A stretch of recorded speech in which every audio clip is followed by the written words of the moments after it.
4장 1절부터 12절을 한 번 더 나누겠습니다. 사도행전 4장 1절부터 12절입니다. 우리 한 절씩 교독합니다. 사도들이 백성에게 말할 때에 제사장들과 성전 맡은 자와 사두개인들이 이르러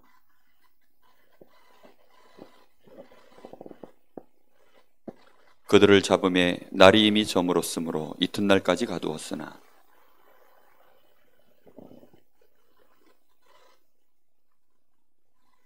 이튿날 관리들과 장로들과 서기관들이 예루살렘에 모였는데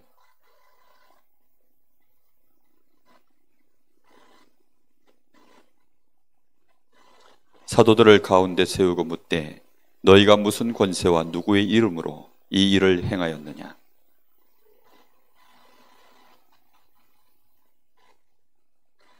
만일 병자에게 행한 착한 일에 대하여 이 사람이 어떻게 구원을 받았느냐고 오늘 우리에게 질문한다면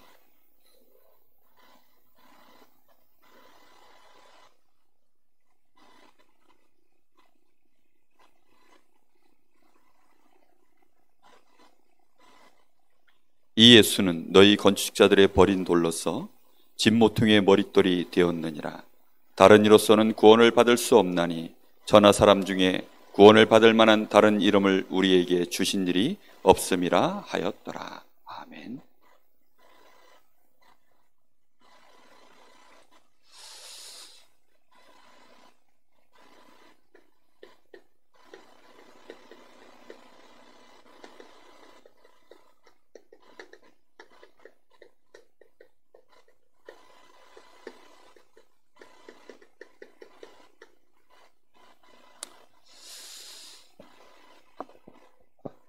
하나님 보시기에 되게 중요한 것이 있고 하나님 보시기에 별로 중요하지 않은 것들이 분명히 있겠죠.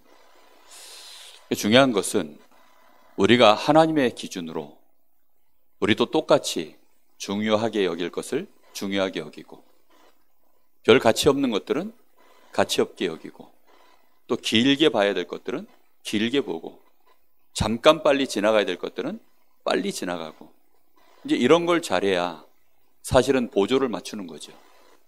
성령의 인도받는 것이 너무 우리가 쉽게 봐야 될 것들을 어렵게 보고 가볍게 봐야 될 것들을 무겁게 보고 좀 길게 여유 있게 봐야 되는 것들을 또 너무 짧게 봐버리고 이제 이런 식이 돼버리면 사실상 성령의 인도를 거의 다 놓쳐버립니다. 그래서 우리가 전도자의 직무를 감당함에 있어서 우리가 빨리 갱신을 좀 하려고 하면 각오를 마음에 좀 해야 돼요. 이 각오한다는 것은 결단보다 조금 더 센 거라고 저는 생각합니다. 왜냐하면 전도자의 삶을 살려고 하면 당연히 우리에게 닥쳐올 일들이기 때문에 내가 거기에 대해서 임하는 내 마음속에 딱 말씀 속에서 그 말씀 앞에서 내가 그래 이렇게 하겠어. 다니엘 1장 8절에 보면 뜻을 정했다. 이게 사실은 각오한 거거든요.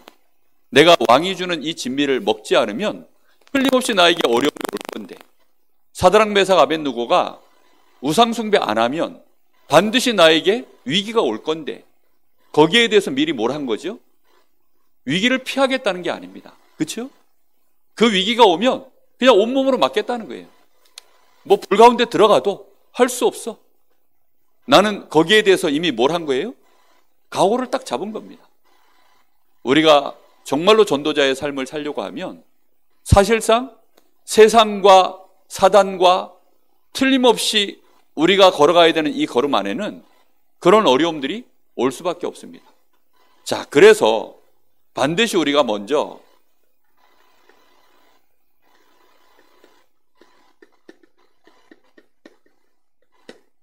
전도자의 기본을 갖춰야 됩니다. 우리가 걸어가는 길이 뭘까요? 우리가 걸어가는 길은 우리 주님이 열어놓으신 구원의 길입니다. 우리 인생 여정이 사실은 멸망의 길을 가다가 거기에서 옮겨져서 어디로 와 있어요? 구원의 길 속에 들어와 있는 것입니다. 내가 들어와 있는 이 구원의 길이 내가 다른 사람에게 말할 수 있을 때 이게 메시지거든요. 그래서 우리는 분명히 사도행전 1장 1절 오직 그리스도로 우리의 걸어가는 길을 알고 이 그리스도로 다른 사람을 살릴 수 있는 분명한 이 구원의 길, 이게 나에게 내가 걸어가는 걸음이다라고 실제로 내 마음속에 이게 들어가 있어야 전도자의 기본이 되는 거 아니겠습니까? 근데 우리는 내가 걸어가는 길이 우리도 모르게 바쁘게 살다 보면 잊어버리죠. 도대체 나라는 사람이 누군지, 내가 지금 가고 있는 이 길이 어떤 길인지. 이제 그렇게 길을 잃어버리는 신자들이 굉장히 많습니다. 예수님의 제자들이 예수님이 딱 십자가 지시고 나니까 이 친구들이 길을 잃어버렸어요. 우왕좌왕하는 거죠. 어디로 가야 될지 모르니까. 여러분 앞에 있는 교회에서 여러분이 시험 들고 목회자와의 관계 속에서 어려움을 겪고 이제 이렇게 되어지면 성도들이요 길을 딱 잊어버리더라고요. 자녀들이 부모와의 관계가 흐트러지면 길을 확 잃어버려요. 그래가지고는 결국은 저 세상길로 나가버려가지고 거기서 그냥 또 불신자와 똑같은 길을 걸어가고 그런 신자들이 얼마나 많은데요. 우리는 도대체 어떤 길을 가는 사람입니까? 틀림없이 구원의 길, 넓은 길, 세상 사람들이 가는 그 끝에 있는 멸망의 길이 아니라 분명히 하나님 나라를 향하여 걸어가는 구원의 길을 가고 있는 자들입니다. 그렇다고 한다면 우리는 우리의 눈을 분명히 정확하게 떠야 돼요. 우리의 세계관, 이 세계관에 따라서 하나님 보실 때 중요한 것이 우리에게도 중요하게 보여지고 별것 아닌 것은 별것 아닌 것으로 확인되어지게 되어 있습니다. 근데 이 세계관 자체가 우리는 어디에 지금 주로 살지요? 자꾸만 우리는 육신 중심의 세계에 살아요. 우리의 모든 판단이 전부 눈에 보이는 것, 육신의 것, 인간관계 속에 묶여 있는 것, 그런 것들로 전부 우리의 세계관이 만들어져 있다 보니까 우리 마음속에 이 희노애락 자체가 그걸로 만들어져 있어요. 여러분 희노애락이 뭡니까? 즐거워하고 노여워하고 그 애통하다 할 때 그 애자죠. 그래서 또 즐거워하고 기뻐하고 그런 모든 우리의 감정의 중요한 네 가지 라인이 전부 육신으로 다 길들여져 있는 거예요. 그렇게 되어지니까 예수님의 제자들이 그 중요한 순간에 예수님이 이제 마지막 메시지를 던지고 40일 동안이나 하나님 나라의 일을 말씀하시고 성령을 기다리라 하셨는데도 제자들의 눈에는 여전히 뭐가 중요합니까? 지금 이스라엘 나라, 이 나라가 로마에 속국되어 있는 이 상황이 그냥 그들의 눈에는 그게 중요해 보이는 거예요. 그러니까 질문이 또 그렇게 나가는 거죠. 우리는 다 필요 없다는 것이 아닙니다. 분명히 우리의 세계관을 바꿔야 됩니다. 사도행전 1장 3절 하나님의 나라,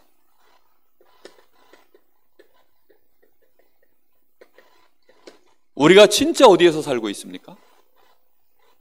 우리는 무엇을 위해 우리의 경제활동, 우리 렘넌트들은 학업을 하며 많은 사람들이 지금 사회활동을 합니까? 무엇 때문입니까?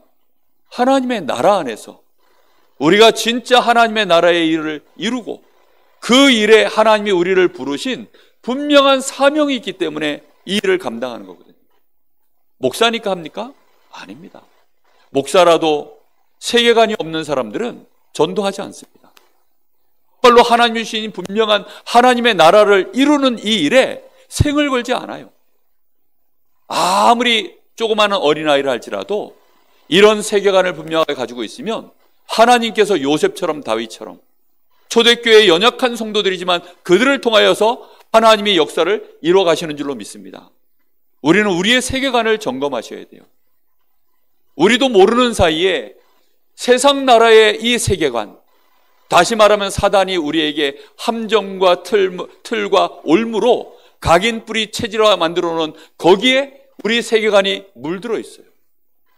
그러니까 위기가 아닌 것을 위기로 느끼고 조급한 것을 조급하게 느끼고 하지 않아도 되는 일인데 그게 해야 될 일로 느껴지고 그리고 안 해도 되는 일이 분명히 맞는데 왠지 모르게 안 하면 잊혀지는 것 같고 손해보는 것 같고 또 하고 싶고 이런 일들이 얼마나 많은지 모릅니다. 여러분 우리 인생을 취미를 위해서 삽니까? 본업을 위해서 삽니까? 사람들이 사는 거 보면요 취미 활동을 위해서 본업을 하는 사람들이 점점 많아져요.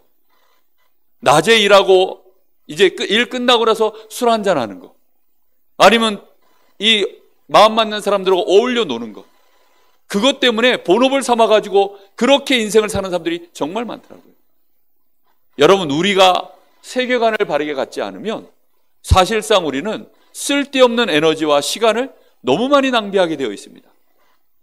정말로 우리에게 하나님이 주신 이 하나님 나라, 이것이 우리에게 영원한 배경이요, 우리가 이 땅에서 걸어가야 될 길이요, 우리가 목적지로 두고 가는 우리의 여정인 줄로 믿습니다.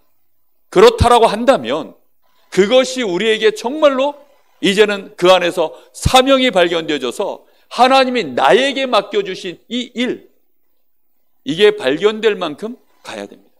그래야 내가 전도자의 직무를 감당할 거 아니겠습니까? 근데 하나님 나라에 내가 세계관이 없으면 그냥 기회가 되면 복음 전하고 아니면 말고, 또 누군가 와서 나를 막 일깨우면 아 그래 해야 되는 일이지, 그래서 또 어쩔 수 없이 또 하게 되고 부담도 갖게 되고, 막 바람이 불면 하다가 바람 꺼지면 또 안 하고, 그런 식으로 가면 사실상 교회는 하나님 보실 때 그런 개인과 교회는 필요 없는 것입니다. 분명히 우리는 그래서 이런 구원의 길을 내가 걸어가면서 하나님 나라의 이 직무를 감당하려고 하면 반드시 거기에는 뭐가 필요하죠? 전략이 필요해요. 어떻게 하면 하나님 나라를 이룰까? 전략이 뭘까요? 여러분의 가정을 어떻게 하면 하나님 나라로 만들어버릴까? 전략이 뭘까요? 내가 걸어가는 이 구원의 길이 우리 집에 대로가 뚫어질까? 우리 집에 이 가시밭길, 막 돌밭길, 막 굽어 있는 거, 막 높아져 있는 거, 꺼져 있는 거, 이런 것들을 다 메워버리고 어떻게 하면 구원의 길을 대로로 열어버릴까? 내 지역에 이 구원의 길을 대로로 열 것인가? 하나님의 나라가 임하도록 어떻게 하면 그 일을 감당할 것인가? 그게 전략이거든요. 전략이 뭘까요? 간단합니다. 순서상 지금 뭐예요? 요거거든요. 성령의 역사. 답이 너무나 간단합니다. 답이 딱 하나예요. 오직 성령. 성령이 나와 함께 하시잖아요. 흔들림이 없어야 됩니다. 성령께서 내 안에 나와 함께 하시는 이 사실 하나로 흔들림이 없어야 돼요. 그게 전략 중에 전략입니다. 하나님이 이 땅에 사는 동안에 우리를 완전히 승리케 하는 하나님의 마지막 최후의 유일한 방법 뭐지요? 성령으로 나와 함께 하시는 겁니다. 아멘? 그거 외에 없다니까요. 틀림없이 하나님이 나를 하나님의 자녀 삼고 함께 하고 계세요. 그 하나님이 나와 함께 하심으로 내가 흔들림이 없는 것, 그 자체가 전략인 줄 믿습니다. 사단은 우리를 흔들려고요, 모든 방법을 동원해요. 정말로 할 수만 있으면 가족을 원수 삼아서라도 흔들고 또 흔든다니까요. 거기에 내가 안 흔들려야 돼요. 그래야 그 다음 시간표가 오는 겁니다. 하나님이 어떻게 하십니까? 드디어 문을 여시는 거예요. 성령이 인도하시는 시간표가 오는 겁니다. 그 인도 속에서 하나님이 역사하시는, 이게 유일한 전략인 줄로 믿습니다. 여러분, 그래서 예수님이 예루살렘을 떠나지 말고 아버지의 약속하신 성령이 임하도록 기다려라. 오직 성령이 너희에게 임하시면 너희가 권능을 받고, 그리고는 뭐라고 얘기하셨어요? 예루살렘은 어떻게 공략하며, 저 유대 땅은 어떻게 공략하며, 저 사마리아 땅은 어떻게 공략하며, 로마 복음화는 어떻게 해야 된다, 그런 얘기 하셨습니까? 아니에요.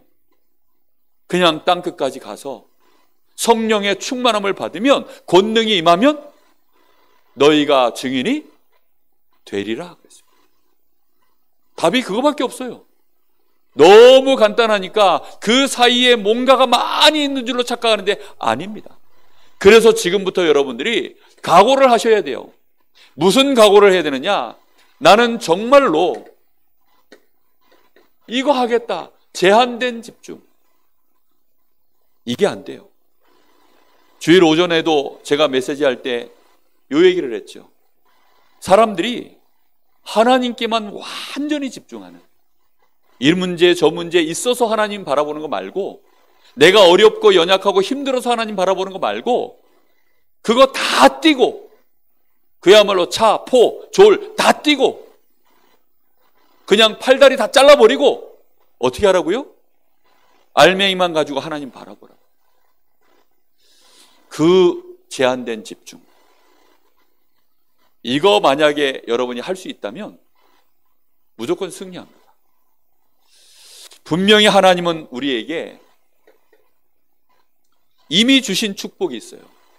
하나님이 나에게 구원을 주셨을 때 하나님이 만드신 나가 있습니다.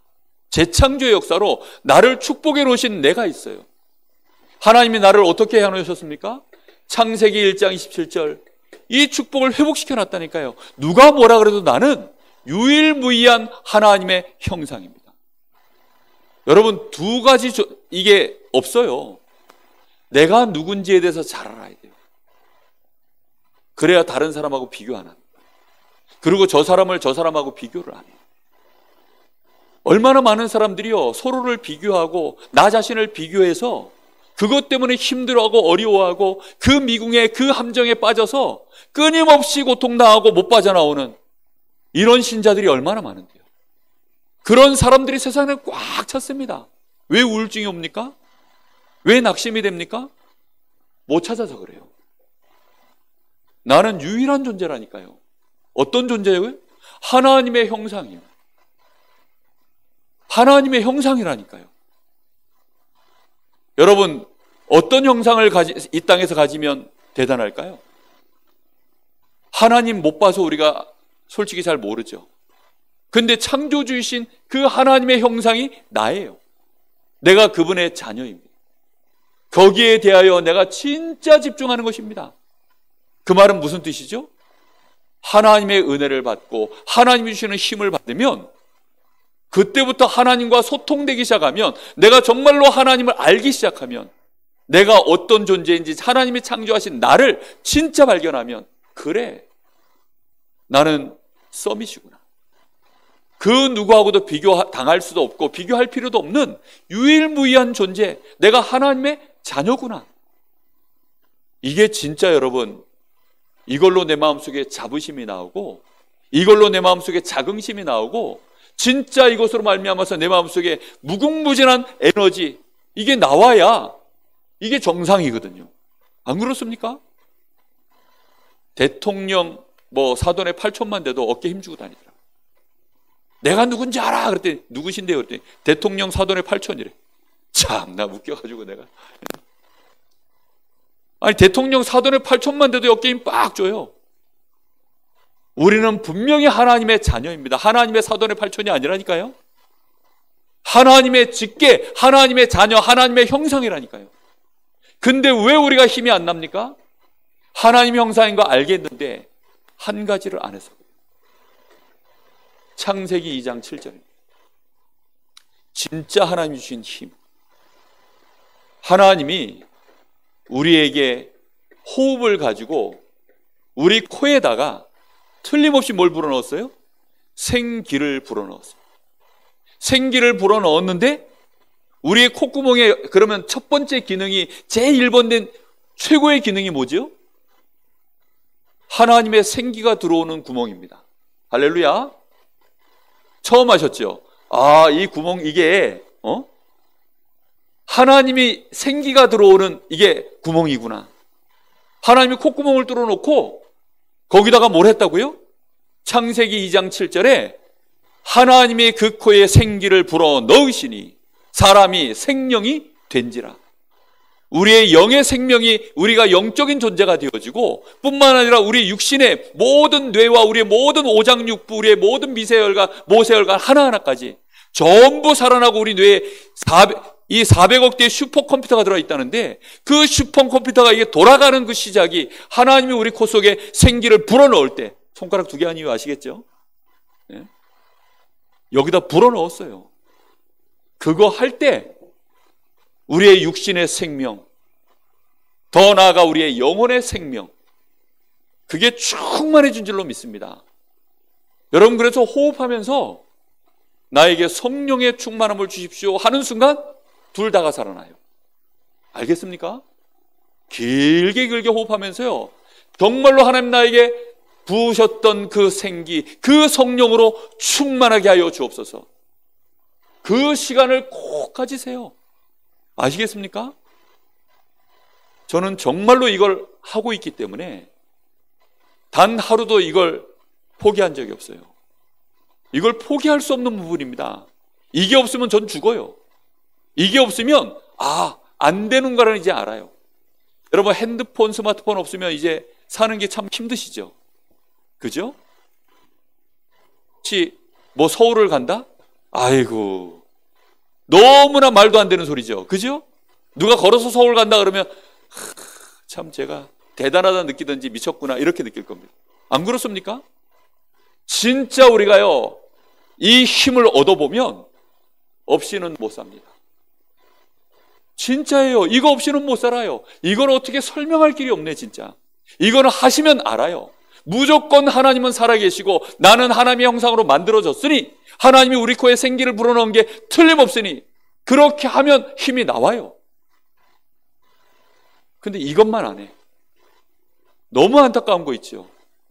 진짜 이것만 안 합니다. 언제 하느냐? 죽을 병 들어가지고. 전부 호흡하는 사람들은요, 죽을 병 들어가지고 해요. 그러니 자꾸 이상한 방법으로 가는 겁니다. 정상적으로 하나님께 집중되어지는 호흡과 기도가 아니라 자꾸만 이상한 세상 방법을 쫓아가요. 오죽하면 저를 유 목사님 부르시더니 첫 번째 질문이 뭔지 아세요? 제가 호흡한다고 한 8년쯤 호흡하고 있으니까 어느 날 이제 아시고 부르시더라고요. 저한테 첫 번째 질문이 뭐냐? 아픈 데 없지? 병 들어서 호흡하는 거 아니지?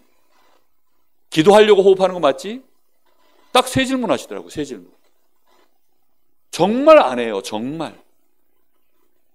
요즘 이제 호흡에 대한 막 흐름이 과학적으로도 막 일어나니까 저한테 물어보는 사람들이 있어요.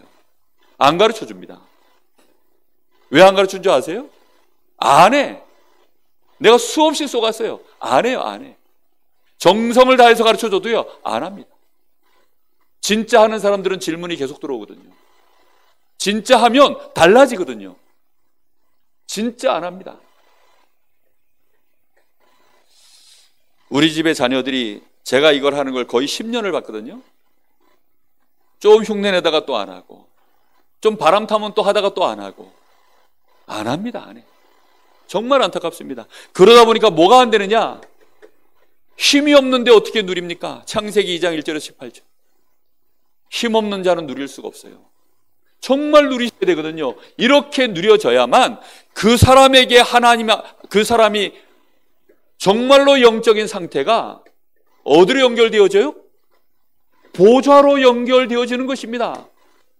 보좌로 연결되어질 때 이 사람을 통해서 천군과 천사가 역사하는 시공간 차원의 역사, 틀림없는 237을 향하여 하나님이 빛을 발할 수 있도록 우리에게 이런 역사를 이루시는 겁니다. 내가 보좌에 내 영적인 상태가 연결되어져 있어요. 하나님이 나에게 공급하시는 이 힘과 이 비밀과 이 지혜와 능력이 나에게 계속 왔다 갔다 하는 겁니다. 제 핸드폰 데이터가요 2.4기가인가 그래요. 그래가지고 월말쯤 가면 문자가 타고 옵니다. 90% 소진하셨습니다. 와이파이 안 되는 동네 가면 이제는 그때부터 뭐 해요? 이제 이게 데이터를 제가 꺼버려요. 그럼 뭐 카톡이고 뭐고 들어와도 못 봅니다. 어디 가야지 보느냐? 집에 가가지고 와이파이 전화에 딱 들어가면 그때부터 이제 보는 거예요. 저 무슨 얘기하는 줄 알겠습니까? 내 영적인 상태가 하나님하고 지금 이 와이파이가 연결이 안 돼 있는 거예요. 데이터가 딸리는 겁니다. 이렇게 되니까 잘 나가다가 또 뚝 끊기고, 잘 나가다가 또 뚝 끊기고, 빅데이터는 아예 보지도 못하고. 그러니 제가 어떻게 하는 줄 압니까? 편법으로 유튜브 같은 거 이제 메시지 하나 봐야 되면 요게 이제 그 화질을 아주 떨구는 방법이 있어요. 144. 높은 거는 1080이거든요. 그 1시간 보면 1기가 다 써요. 그러니 이거 2편 보고 나면, 메시지 2개 보고 나면 한 달치를 다 써버리거든요. 그러니까 144로 떨궈가지고 봐요. 소리만 듣는 거죠. 화질은 칠판 글씨가 잘 안 보일 정도로 뿌였습니다. 근데도 어떻게 합니까? 그렇게라도 해서 우리가 연결을 시켜놔야 될 거 아닙니까?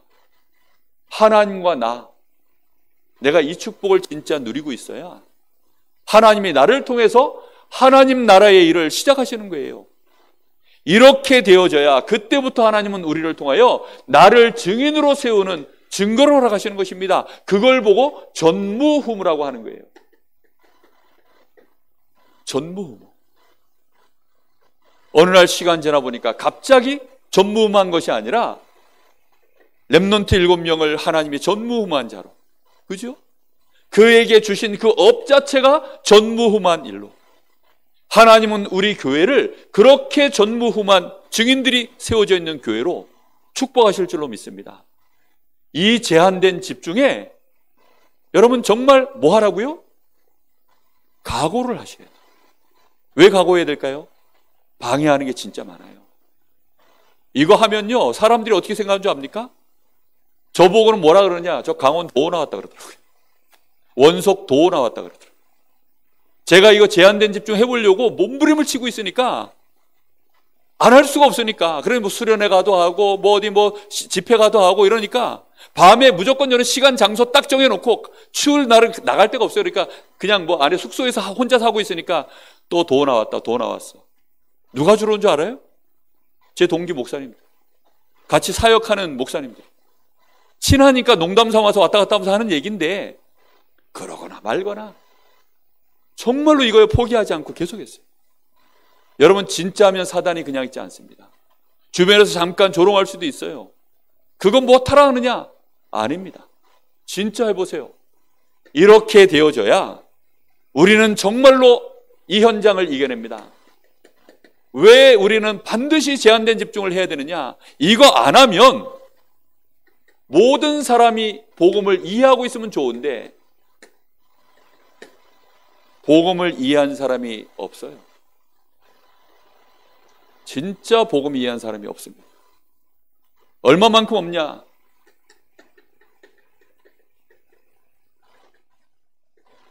마가다락방 사람들, 이 마가다락방의 이 전도자들, 이 전도자들이요, 몇 년을 이해 못했습니까?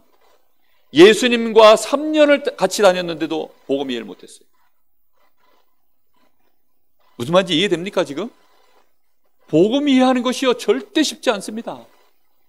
제한된 집중해야만 이해돼요. 여러분 조그마한 운동 하나 배우는데도요 제한된 집중 안 하면 여러분 그 운동 이해 못합니다. 아니 그 힘 좀 빼라는데 그 힘 한번 빼는 게요, 그게 얼마나 그렇게 이해가 안 돼가지고 힘을 못 빼요. 모든 운동의 결정판은 힘 뺄 수 있는 순간부터 진짜거든요. 근데 그 힘을 못 빼요. 힘 꽉 들어가지고 막 힘있게만 치면 되는 줄 알고 힘으로 아닙니다. 그 제한된 집중을 안 하면 절대 못해요.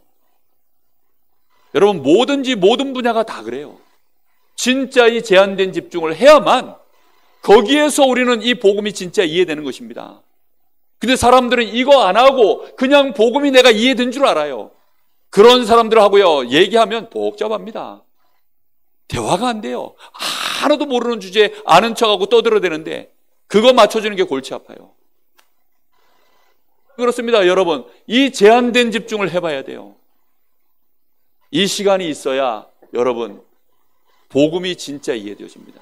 예수님이 제자들하고 그래서 3년 제한된 집중을 시키고 40일 제한된 집중 속으로 들어가게 한 것입니다. 드디어 제자들이 스스로 10일 이 제한된 집중 속으로 들어갔을 때 진짜 역사가 일어났어요. 언제 복음이 진짜 이해되었습니까? 마가의 다락방에 성령 충만 받을 때요. 대부분의 사람들 당연하죠. 마태복음 16장 13절에서 20절 사람들이 나를 누구라고 하느냐? 예레미야, 엘리야, 세례 요한 선지자. 그들이 아는 예수님은 딱 그런 사람들이에요. 왜지요? 예수는 자기에게 그런 예수로 필요하니까.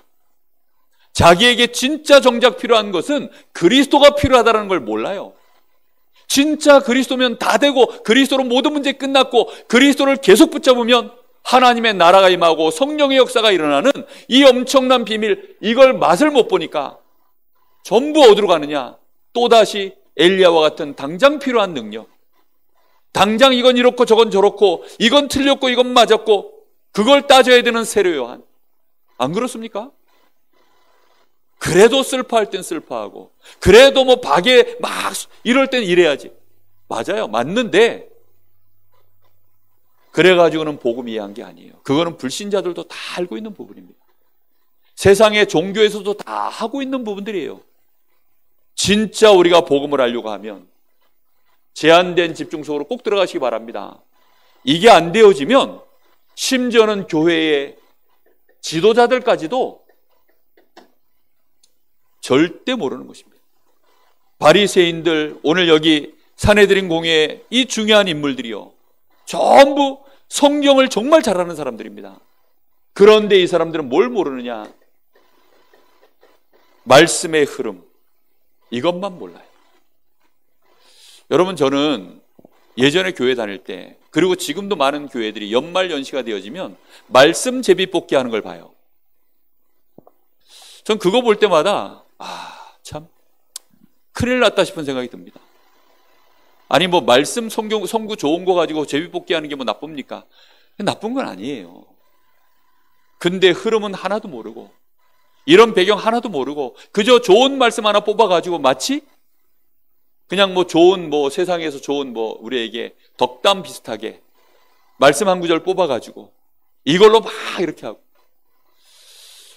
어떤 분이 이 순복음 쪽의 목사님인데 그분이 목회를 시작한 배경을 얘기해 주는데, 야, 너무 안타까웠습니다. 꿈에 네 목사 안 하면 죽인다 그랬대요. 그래가지고 목회를 시작했는데 막 얼마나 고생을 했는지, 야, 제가 같은 목사로서 너무 미안하더라고요. 저는 너무 고생을 안 했거든요. 근데 그분은 막 죽을 똥살똥 너무 고생을 한 거예요, 진짜. 그 얘기를 듣는데 참 어디서부터 이 사람을 얘기를 해줘야 될지 정말 대책이 안 서더라고요. 차라리 평신도 같으면 처음부터 내가 그냥 딱 붙잡아 놓고 확 다 뒤집어 버리겠는데, 같은 목사니까 이게 뭐 말도 안 통하고 너무 안타깝습니다, 진짜. 말씀의 흐름, 특히 창세기 3장 15절부터 이 마태복음 16장 16절까지 이 어마어마한 말씀의 이 가장 중요한 흐름, 이걸 이해를 못하는 겁니다. 이렇게 되어지면 결국은 세계관 자체가 형성이 안 돼요. 딱 뭘로 만들어집니까? 강대국은 강대국, 그렇죠? 약소국은 약소국, 전부 의식주 중심으로, 육신 중심으로, 성공 중심으로만 세계관이 딱 만들어집니다. 여러분, 네피림이 왜 왔는지 여러분 말씀 속에서 여러분 아시죠? 하나님의 아들들이 사람의 딸들의 아름다움을 보고 그것 쫓아가서요. 하나님의 아들들, 이 창세기 5장에 보면 저 아담 때부터 시작해가지고 낳고 언약의 흐름이 계속 이어집니다. 정말 읽다 보면 지루해요. 이걸 왜 읽고 있어야 되냐. 근데요, 언약의 흐름으로 계속 갑니다. 그러다가 창세기 6장에 하나님의 그 아들들, 그 언약의 계보를 이어오던 자들이 세계관이 딱 무너져 버린 거예요. 경계선이 없어져 버리니까 사람의 딸들의 아름다움을 보고 기준이 육신이 돼버린 거예요. 기준이 눈에 보기에 좋은 대로 창세기 3장으로 또 돌아간 겁니다. 이렇게 보니까 눈에 보기 너무 좋잖아요. 먹기에, 보기에 보암직스럽고 지혜롭게 할 만큼 탐스럽기도 한 나무이지. 내가 저 사람과 결혼하면, 내가 저 사람과 인연을 맺으면 성공하겠구나, 잘 살겠구나, 행복하겠구나. 그러다가 들이닥친 게 네피림입니다. 그 배후에 전부 누가 있는 줄 압니까? 사단의 나라. 이게 안 만들어지는 거예요. 그러다가 기껏 만들어낸 세계관이 뭐지요? 그게 선민사상입니다. 딱 이렇게 자꾸 가는 거예요. 이렇게 되어지니까 끊임없는 어려움만 오는 거죠. 자, 우리는 그래서 딱 생각하셔야 됩니다. 이런 현장 속에서 우리가 이 전도자의 여정을 가려고 하면, 그래서 핍박은 당연한 것이다. 성경의 모든 선지자 전부 박해를 받았습니다. 렘넌트 7명, 이 사람들이 전부 박해를 받았습니다. 히브리서 11장의 믿음의 사람들 전부 박해를 받았습니다. 초대교회 전부 박해를 받았어요. 교회사에 정말로 전도자들 한 사람도 빠짐없이 박해를 받았어요. 그렇다고 한다면 우리는 틀림없이 우리 마음속에 딱 결단을 하셔야 돼요. 어떤 결단을 해야 되느냐?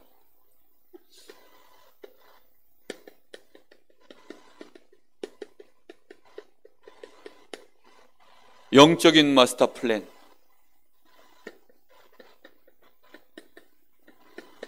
이 8가지 복을 반드시 누리겠다. 여러분, 얼마만큼 누리다 가야 될지는 모릅니다. 하나님이 우리에게 은혜 주시는 대로 우리는 누리다 가면 돼요. 그죠? 얼마만큼 누려야 될지는 우리 모릅니다. 그러나 분명한 것은 누려야 됩니다. 얼마만큼 누려야 되느냐? 우리의 심령의 가난함이 우리로 하여금 하나님이 나의 모든 것입니다. 일단 이거부터 누리셔야 돼요. 하나님 없으면 나는 안 됩니다. 하나님이 나의 모든 것입니다. 하나님이 내 인생의 100%입니다. 이걸 계속 고백하시기를 예수님의 이름으로 축복합니다. 여러분, 고백하셔서 우리 뇌에다가, 우리의 생각에다가 박아놓아야 돼요. 완전히 각인 뿌리 체질되도록 마음을 다하고 뜻을 다하고 성품을 다하고 목숨을 다하여 주 너의 하나님을 사랑해라. 그리고 네 자녀에게 이렇게 사랑하는 그 마음 가지고 네 자녀에게 이걸 가르쳐라. 그게 유일한 길입니다. 심령이 가난한 자, 정말로 우리의 속에 그때 하나님 앞에서 우리의 문제를 가지고 하나님 앞에서 애통할 수 있는 자가 되는 것입니다. 진짜 하나님께만 애통하는 자, 그게 믿음의 사람이거든요. 이 사람에게 하나님이 주시는 위로, 이 사람에게 하나님의 말씀이 임합니다. 이 말씀이 이 사람에게 어떤 역사가 일어납니까? 드디어 이 사람의 각인 뿌리 체질을 바꾸는 이런 역사가 일어나요. 온유한 자, 이 사람에게 드디어 오직 복음, 의에 줄이고 목말라 가지고 복음 말고는 이제 다 소용없구나. 오직 복음, 의에 줄이고 목마르게 되어지면 그때부터 이제 우리의 눈이 바뀌죠. 긍휼히 여기는 자, 전도자의 눈, 이게 우리에게 만들어집니다.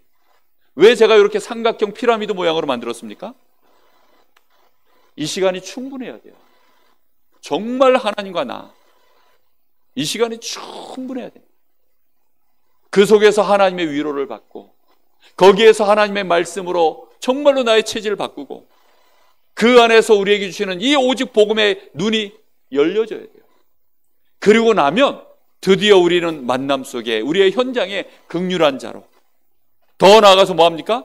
심령이 청결해져서 이제는 정말로 복음 중심으로, 정말로 심령이 청결해졌단 말은요, 딴 동기가 없어요. 오직 복음, 그 동기 하나로 복음 때문에 인생을 살아가기 시작하는 것입니다.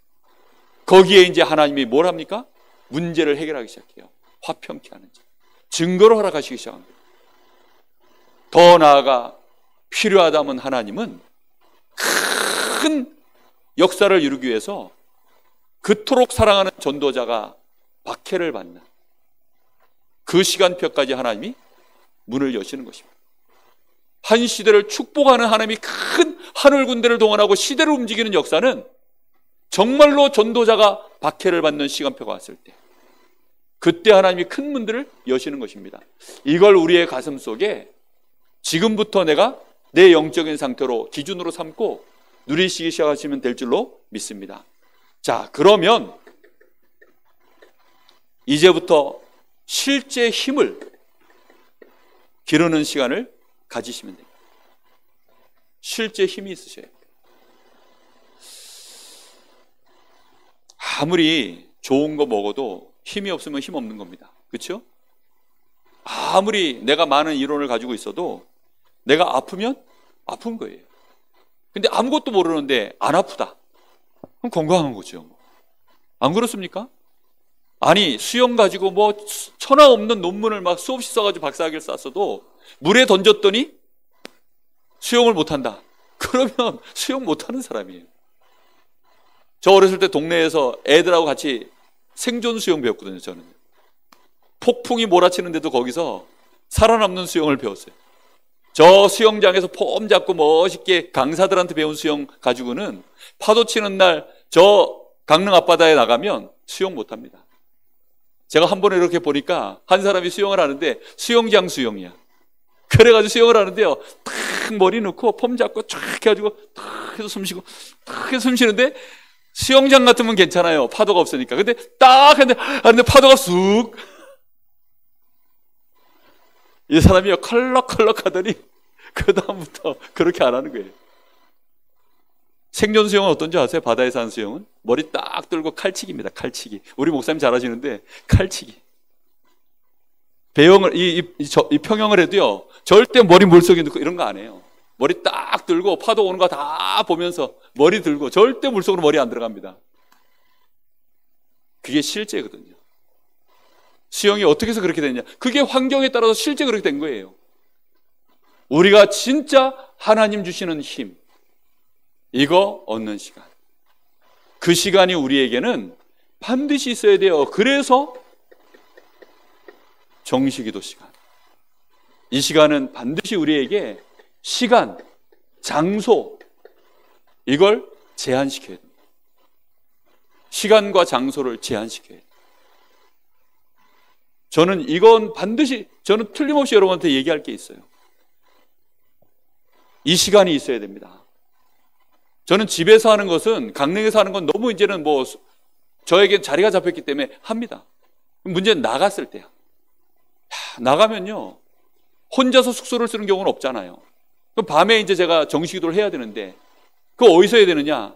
밖으로 나가야 돼. 근데 요즘은 또 코로나 때문에 더 어려워요. 더 장소 찾기가 어려워.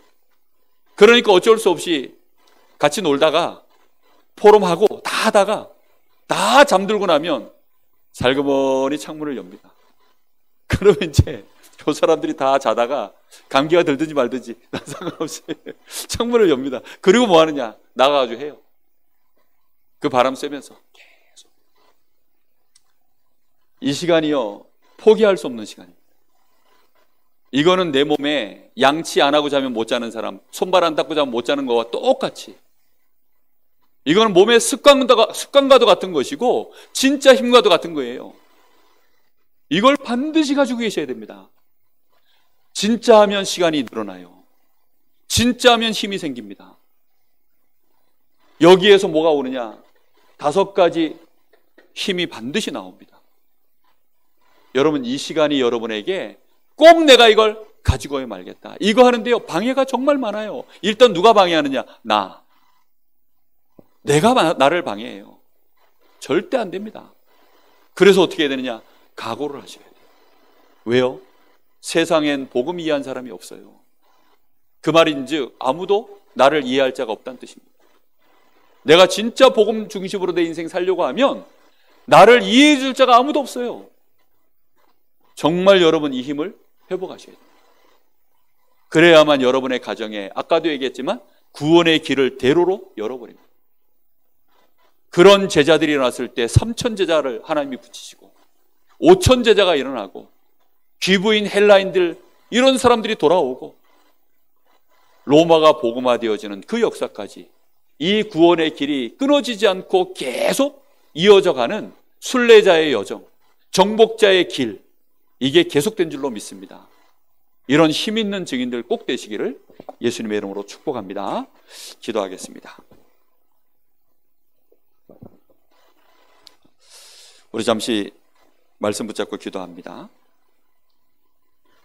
하나님, 우리가 기본이 너무 약합니다. 그래서 우리는 각오해야 되겠습니다. 우리의 심령이 가난해지지 못할 때가 너무나도 많아서 우리는 또다시 하나님 앞에서가 아니라 사람 앞에서 분노하고 사람 앞에서 기뻐하고, 우리는 그것이 하나님의 위로로, 하나님이 주시는 기쁨으로 빨리 갱신되질 못하는 우리의 연약함을 갖고 있습니다. 우리는 세상적인 이익 손에 이것이 대박이라고 하면 그걸 잡지 못한 걸 안타까워하고, 혹시 그런 기회가 또 있을까 하여 엿보는 것은 우리는 능숙하게 그렇게 하는데, 어찌된 영문인지 하나님이 우리에게 약속하신 이 전도자에게 주신 이 놀라운 복음과 우리에게 이미 허락해 주신, 우리 안에 심어 놓으신 이 생명의 힘, 이걸 누리는 참된 비밀, 이 보좌의 축복, 시공간 초월의 역사, 전무후무한 증인으로 세워지는 이 축복, 여기에는 우리가 집중이 되질 않습니다. 주여, 오늘 제한된 집중, 그래서 우리의 시간과 우리의 장소를 반드시 제한시켜서 하나님 이 싸움 각오하게 하여 주옵소서. 자신에게 속지 말게 하시고 이해 못하는 가족들에게 속지 말게 하시고 순간순간의 사단의 속임수에 속지 않고 반드시 하나님 제한된 집중 누리게 하여 주시옵소서. 우리 간절한 마음으로 같이 기도합니다. 살아계신 하나님, 감사를 드립니다. 오늘도 하나님 저희들에게 분명한 말씀을 주셨사오니 주여, 우리가 정말로 이 강릉 지역을 우리의 가슴에 품고 하나님이 영동권과 강원 저 237 나라 5천 종족을 살리는 일에 하나님 우리가 남은 자, 순례자, 정복자의 여정을 걸어가야 되겠사오니 주여, 먼저 우리 자신이 하나님이 구원하신 나, 정말로 이 축복된 길 위에 서 있는 나, 분명히 내가 누구인지 알게 하여 주시옵시고 하나님 주시는 그 힘으로 말미암아 참된 능력 속으로 들어갈 수 있도록 주여, 오늘 밤에도 우리 사랑하는 성도들 기도할 수 있는 힘을 허락하시길 간절히 원합니다. 이런저런 문제 속에 시달리지 말게 하시고 그것 때문에 하나님 흔들리지 말게 하시고 사단이 파놓은 함정과 틀과 올무 속에서 고통당하지 않게 하여 주옵시며 거기에서 우리의 시간을 낭비하지 않게 하시며 정말로 하나님 이제는 우리 사랑하는 성도들이 이 은혜 속으로 들어가서 하나님 주시는 힘을 누리게 하여 주옵소서. 내가 누군지 진정으로 발견할 수 있도록 주님 역사하시기를 원합니다. 매일매일 우리에게 하나님 주시는 이 은혜를 누리는 제한된 집중, 하나님이 그 정식기도가 회복되어 줄 수 있도록 우리 성도들에게 힘과 은혜를 부어주시길 원합니다. 그래서 하나님 우리에게 마음껏 하나님이 전무한 후무한 응답을 부을 수 있는 그런 축복된 우리의 발걸음이 되어줄 수 있도록 주여 역사하시길 간절히 원합니다. 하나님, 우리 모든 산업인들이 빛의 경제의 주역으로, 우리 모든 중직자들이 현장 전도자의 증인으로 다 설 수 있도록, 특히 우리 렘넌트들이 렘넌트 7명의 반열에 설 수 있도록 하나님이 은혜를 주시기를 원하오니 하나님, 정말로 전도자의 가장 중요한 기본이 우리에게 이제는 진정으로 나의 것으로 누려줄 수 있도록 주여, 이 복음이 개인화되어지는 은혜 속으로, 보좌의 축복을 나의 것으로 누리는 은혜 속으로 참 제자를 세울 수 있는 그런 24의 삶이 될 수 있도록 주님 역사하시기를 원합니다. 주님 성령으로 역사하여 주시옵소서. 은혜를 부어 주시옵소서.